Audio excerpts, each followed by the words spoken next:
Episode की शुरुआत में दिखाते हैं कि उनके बीच में फाइट स्टार्ट होने वाली होती है। ये देखकर युवान अपना ब्लड अब्जॉर्बिंग स्वॉर्ड निकाल कर कहता है कि तुम तो काफ़ी ज़्यादा कॉन्फिडेंस लग रहे हो, जब रिजल्ट आएगा तब मैं सोच रहा हूँ कि तुम अपना चेहरा कैसे दिखाओगे। तभी फैंग उस पर हमला करने के लिए आगे बढ़ता है। ये देखकर सभी लोग बातें करने लगे होते हैं कि मुझे लगता है कि वो एक ही बार में उसे मार देगा, क्योंकि वो काफ़ी सालों से लेवल 6 में फंसा हुआ था और उससे कोई स्वॉर्ड स्किल भी नहीं आती है। वहीं पर वो युवान पर जोरदार हमला कर देता है, जिससे उसके मुँह से खून निकल जाती है और उसका हालत काफ़ी ज़्यादा खराब हो जाता है। लेकिन वो फिर भी खड़ा होकर उसे उकसाने लगता है, जो देखकर फैंग कहता है मुझे लगा नहीं था कि तुम मेरे अटैक को सहने के बाद भी दोबारा से खड़ा हो पाओगे। और दोबारा हमला करते हुए कहता है कि तुम 5 साल पहले अर्ली एडमिशन ले लिए थे, लेकिन क्या तुम्हें पता है कि वो जगह मेरे लिए स्पेशली रखा गया था और मेरे एडमिशन होना चाहिए था, लेकिन मेरा जगह को तुम चुरा लिए थे। तुम्हें पता भी नहीं है कि पिछले 2 सालों में मैं तुम्हें कितना ज़्यादा मारने की चाह रखता था, यहाँ तक कि मैंने तुम्हारे प्रीवियस गर्लफ्रेंड को भी अपना गर्लफ्रेंड बना लिया और तुम सेक्स से एक्सपेल भी कर दिए गए थे, लेकिन मुझे फिर भी सुकून नहीं मिल रहा था। इसलिए आज मैं तुम्हें मारकर अपना स्वॉर्ड के इनविंसिबल विल पावर को प्रमोट कर लूंगा। उसकी सभी बातें सुनकर युवान काफ़ी ज़्यादा हैरानी से पूछता है, तो 3 साल पहले तुम मुझे फ्रेम करके सक्सेसफुल कर दिए थे। शॉक्ड में वो उसके अटैक को डॉज ही करना भूल जाता है, जिससे फैंग उसके बॉडी में छेद कर देता है और कहता है कि तुम तो मेरे अटैक को डॉज भी नहीं कर पा रहे हो, तुम तो सच में काफ़ी ज़्यादा यूजलेस बन के रह गए हो।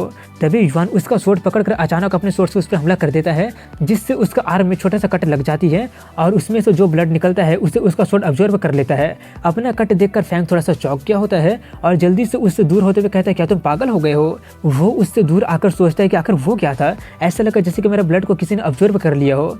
वहीं पर युवान उससे देखकर सोच रहा होता है कि ब्लड अब्जॉर्बिंग स्वॉर्ड अपने नाम को बिल्कुल वर्दी है। वहीं पर उन दोनों के इंजर्ड देखकर सभी लोग काफ़ी ज़्यादा हैरान हो गए होते हैं और बातें करने लगे होते हैं कि आखिर ये कैसे हो सकता है।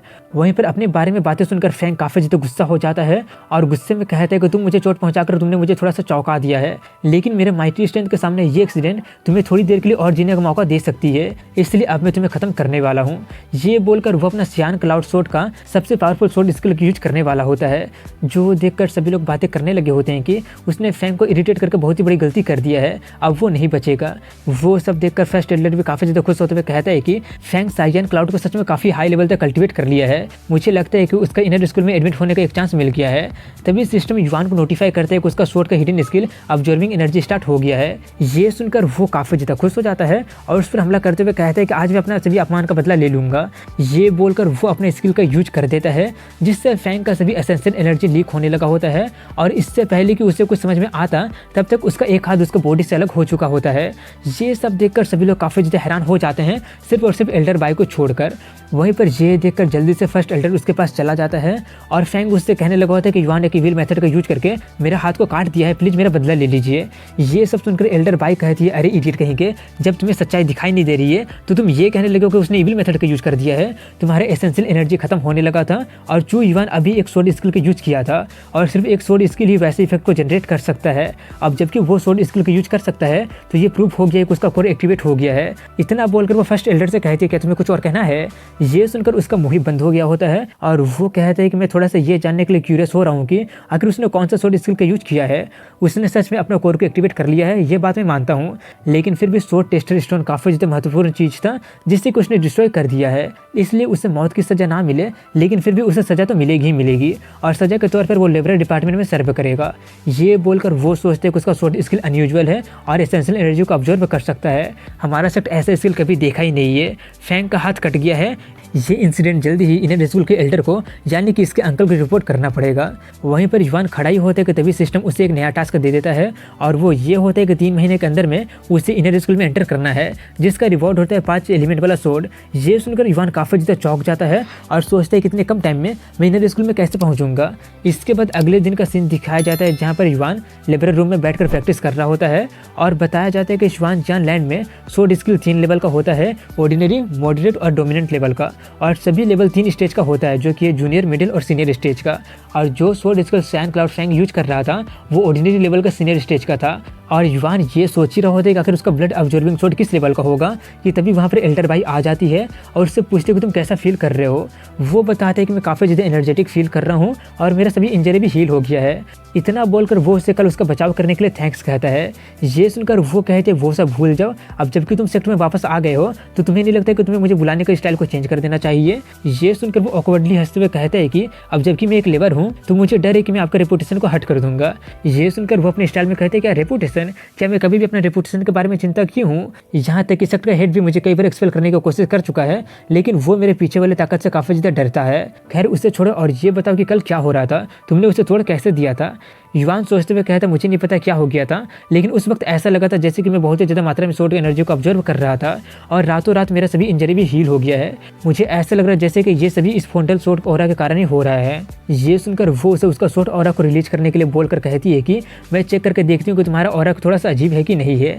ये सुनकर वो अपना सोर्ड ऑरा को रिलीज कर देता है और जैसे वो उसे रिलीज करता है उस ऑरा को देखकर वो काफ़ी ज़्यादा हैरान रह जाती है और इसे पूरी तरह से रिलीज होने से पहले वो उसे रोक देती है और उससे कहते क्या तुम्हें पता भी है कि तुमने अभी भी क्या दिखाया है? वो सोर्ड ऑरा 5 एलिमेंट के साथ है, क्या तुम्हें पता भी है कि आखिर इसका मतलब क्या है? ये सुनकर वो थोड़ा सा सोचते हुए कहता है कि मुझे नहीं पता, मैं सिर्फ इतना सुना हूँ कि कुछ स्पेशल ऑरा कुछ स्पेशल एलिमेंट के साथ होता है।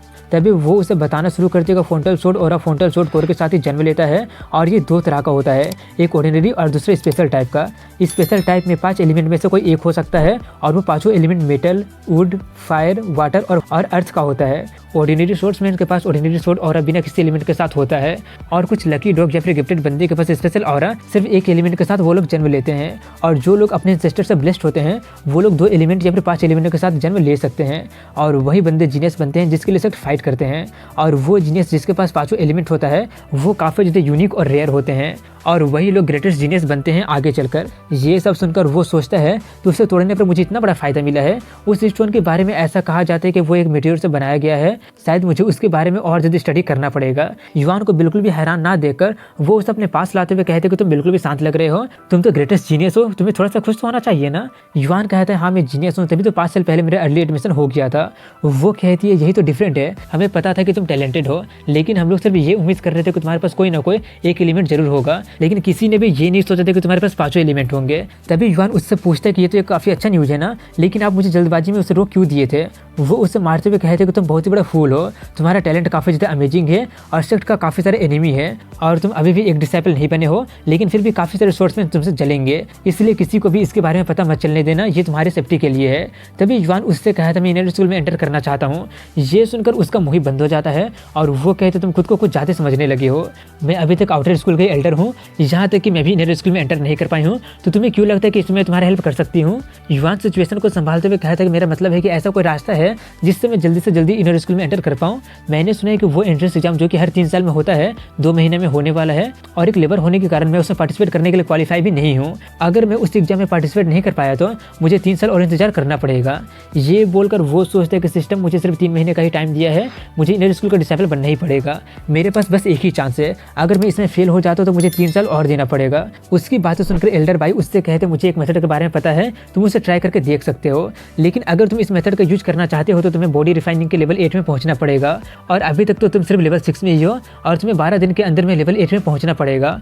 ऑर्डिनरी लोगों के लिए तो ये इम्पॉसिबल है, लेकिन तुम्हारे लिए भी ये इम्पॉसिबल है। इसके बाद फैंग ली को दिखाते हैं जहाँ पर उसका हाथ को जोड़ दिया गया होता है और वो अपने अंकल से शिकायत कर रहा होता है कि ये इंसल्ट मुझसे अब और बर्दाश्त नहीं हो रहा है, मैं क्लियरली उससे काफ़ी ज़्यादा ताकतवर हूँ, लेकिन उसने मुझे फिर भी कैसे हरा दिया है, जरूर उसने किसी ट्रिक का यूज किया होगा।